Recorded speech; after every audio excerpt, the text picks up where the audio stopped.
las aplicaciones de este trabajo se han visto pues en todas las industrias, en muchos, digamos, aplicaciones tanto médicas, agrícolas, eh, a nivel general, ¿sí? Entonces, vacunas, eso ha sido, digamos, de la participación más importante que ha tenido todo esto de la clonación genética, ¿sí? Entonces, lo mismo que decía Camila hace un momento, las bacterias, bueno, mentiras, ¿quién lo dijo? Las bacterias transgénicas, no me acuerdo, pero bueno, No. eso.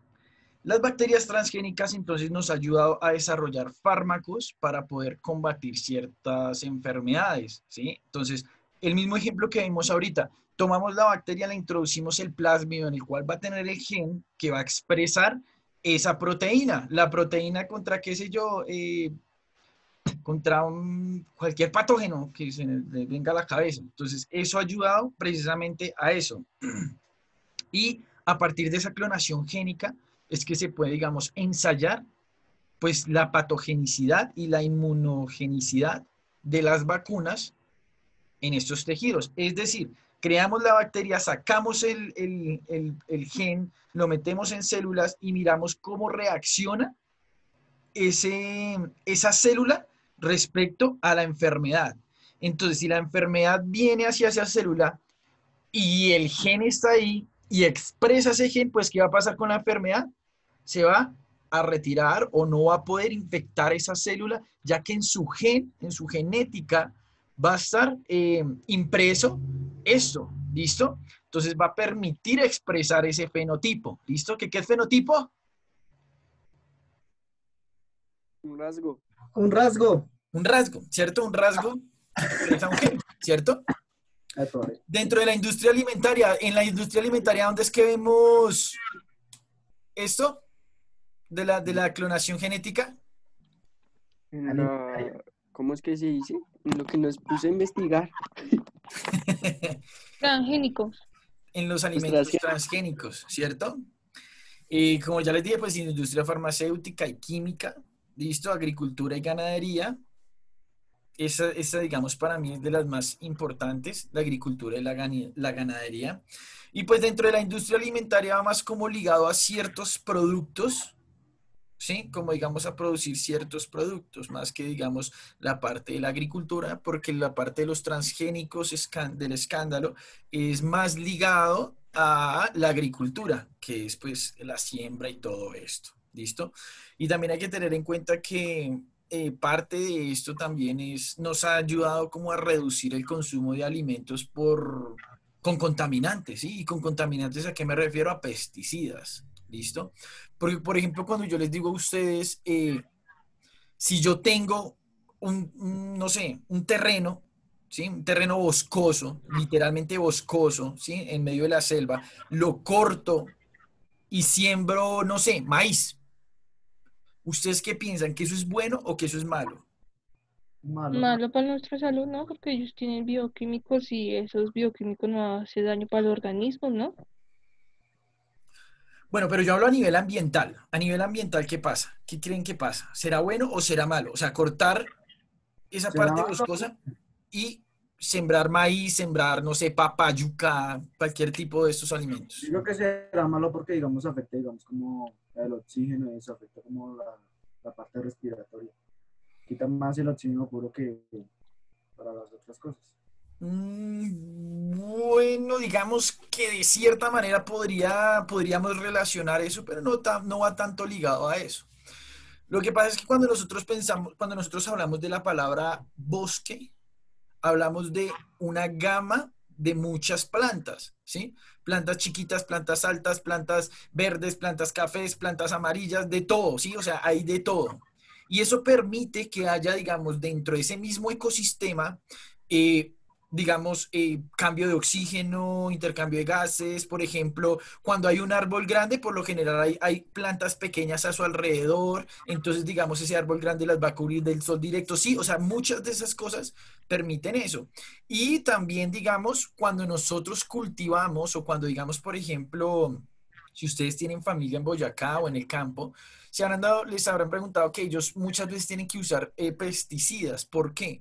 Porque ¿qué creen que, digamos, si tenemos una hectárea de solo papa y llega una sola, digamos, digamos tres bacterias o tres bichitos o tres no sé qué, lo que sea, que son plaga de la papa, ¿qué va a pasar?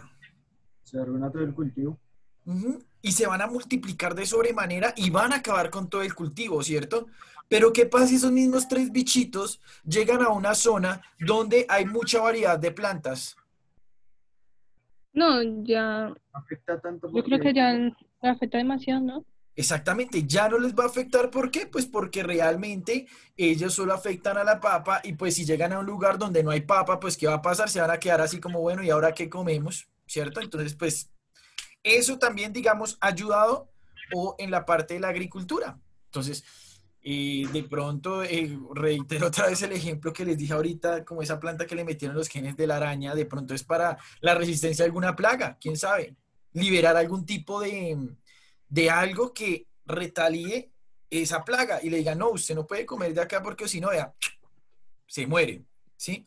Y pues obviamente los insectos y digamos todos los organismos en sí tienen ese instinto de supervivencia de saber si es bueno o es malo, si esto me mata o no me mata, ¿sí? Eso siempre va a ser de ahí, siempre ese instinto de supervivencia pues va a permitir eso. Medicinas, técnicas de diagnóstico molecular y terapia génica. Este es como para mí también uno de los más interesantes y es en el que yo estoy, digamos, es mi área, ¿sí? Es el área que yo abordo. Técnicas de diagnóstico molecular, por ejemplo. Ustedes saben, por ejemplo, cómo se hace la prueba para saber si es positivo o negativo para COVID. Sangre, no, la rápida se le abre como un cosito en el dedo y le saca sangre. Y ¿O ya por la la otra nariz? es como con un chusito por la nariz. El Como chusito para grande. Un copito, Yo, que yo, le yo, dicen yo, así. yo le Aquí tengo, también es con una máquina gigante, ¿no? Es una maquinota con la que meten ahí las pruebas y ahí las pueden ver si salió positivo o negativo. Pues yo he visto eso, ¿no? Que es con unas máquinas. Pero ¿por qué se demora tanto para una Profesor, ese fue prueba? baila, ¿no? yo le tengo, la verdad, yo le tengo pánico a que me tomen esa prueba porque si ustedes han visto que eso le meten un copo como hasta Hasta- como hasta los nietos. Pero pues Profe, cuando toque, toque, ¿no? Cuando toque, toca. Sí, dime. Profe, yo he visto que es... Ah, pues hablar conmigo. profe, pero ¿por qué se ¿Qué demora ibas a decir? tanto para esas pruebas? Ya te contesto. ¿Qué ibas a decir, Onix? Que en esas máquinas yo he visto que como que le meten los químicos y no sé, las meten a esas máquinas, las cuales hacen como que gire como que muy rápido, algo así. Después las sacan y así ya pueden hacer la prueba bien. Exactamente.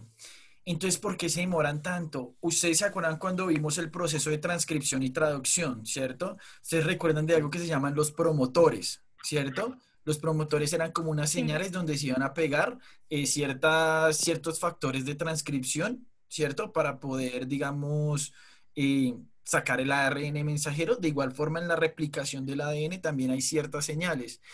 Entonces, ¿por qué se demoran tanto con Profe, las pruebas? Lo que sucede es que para profe, poder... Señor. ¿a usted un familiar o algo así ya conoció que tenga ese COVID?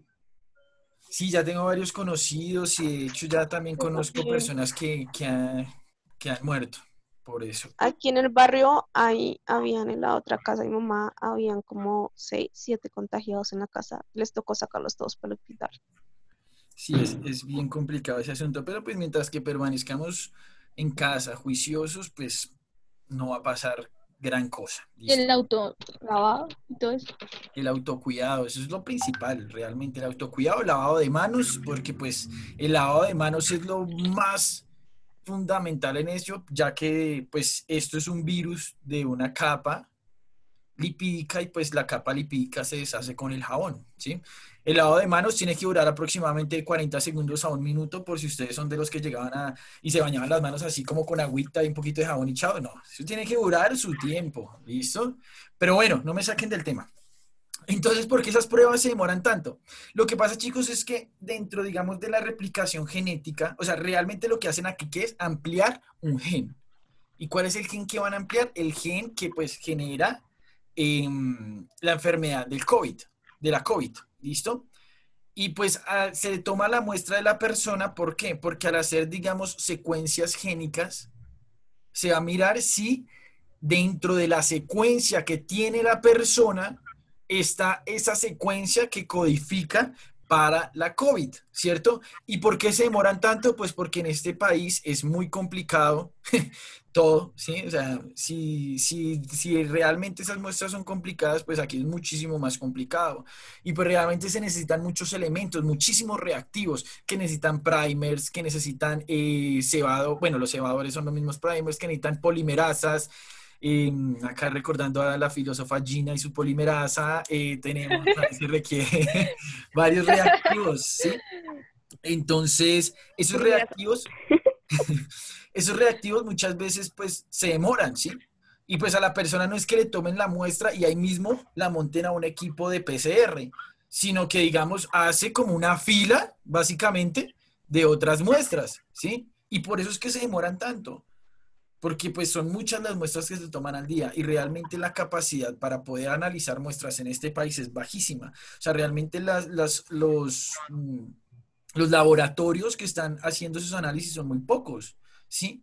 Porque pues no se han abierto como las licencias a otros laboratorios. Bueno, en fin, de pronto por ese lado también hay como ciertas triquiñuelas que pueden favorecer. Como que no, ¿sí? Digamos, también hay otros laboratorios que no pueden permitirse el análisis de estas muestras, ¿sí? Entonces, Profe, sí.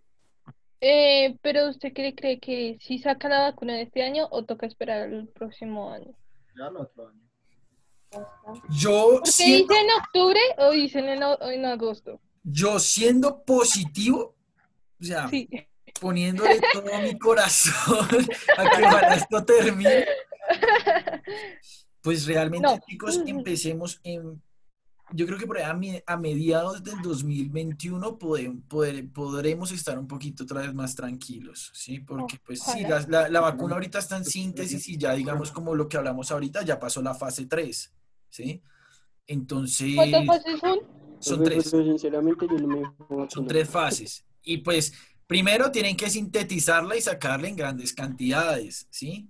Pues entonces eso se demora. Y pues obviamente Colombia no va a ser el primer país al que va a llegar esa vacuna, ¿no? Hay que también ser Bendito, un ¿es poquito el último? realistas. Sí, hay ¿Es que el también último? ser como conscientes en ese sentido que pues los primeros países. Y además si llega a Colombia, no es que los primeros beneficiados vayamos a ser nosotros, ¿no? También eso Los ricos, esos son hay los que ricos tenerlo en nomás. cuenta, ¿no? Digamos, todos esos son, pues supuestamente primero van a vacunar a las personas que están como en vulnerabilidad y de ahí para abajo, pues el que alcance. Pero pues esperar a ver, todavía no está nada Ojalá. dicho, pues por lo menos Igual ya ahí todo eso está en fase 3. lo Dicen que en replican y lo octubre y replican, dicen ¿no, que es profe? agosto. Entonces, ahí, esa vacuna, esa parte de clonación génica, ¿sí? ¿Por qué? Porque se inserta un gen que pueda combatir la COVID o que pueda generar cierta inmunogenicidad al virus, ¿sí? Principalmente eso, inmunogenicidad al virus. Entonces el cuerpo va a generar anticuerpos que van a reconocer el SARS-CoV-2 cuando ingresa al cuerpo, ¿sí? ¿Y cómo se lleva a cabo todo ese proceso? Pues sencillo, pues no, mentira, no es sencillo, pero entonces, ¿qué pasa? Se trabaja con células, ¿sí?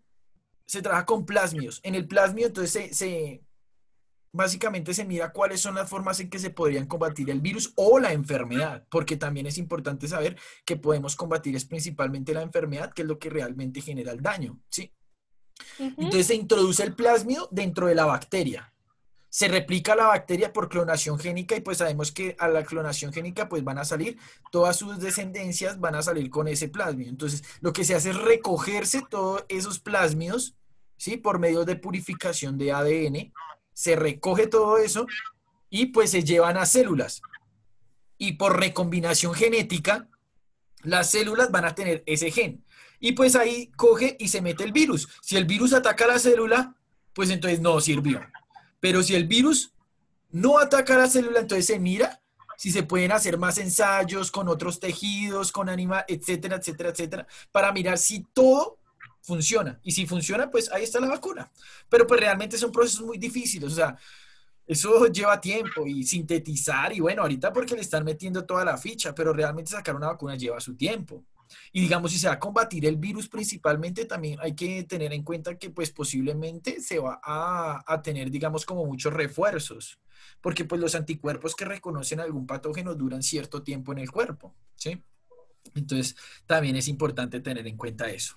Entonces, las técnicas de diagnóstico molecular, básicamente la clonación génica nos ayuda a muchas técnicas de diagnóstico molecular, como es la PCR, que era lo que estamos hablando hace un momento, ¿sí? Por clonación génica podemos encontrar si efectivamente el virus que, digamos, bueno, en este caso, el gen que expresa la enfermedad de la COVID eh, es, digamos, positivo por medio de estas técnicas moleculares, ¿sí? Entonces, todo esto, o sea, si nosotros miramos, realmente la clonación génica ha abierto muchísimos campos, ¿sí? Muchísimo espacio y nos ha ayudado bastante. ¿Listo? Entonces, ya entramos como ya a profundizar un poco el tema de la clonación genética, ¿cierto? Pero, pues, como ustedes saben, hasta acá nos trajo el río.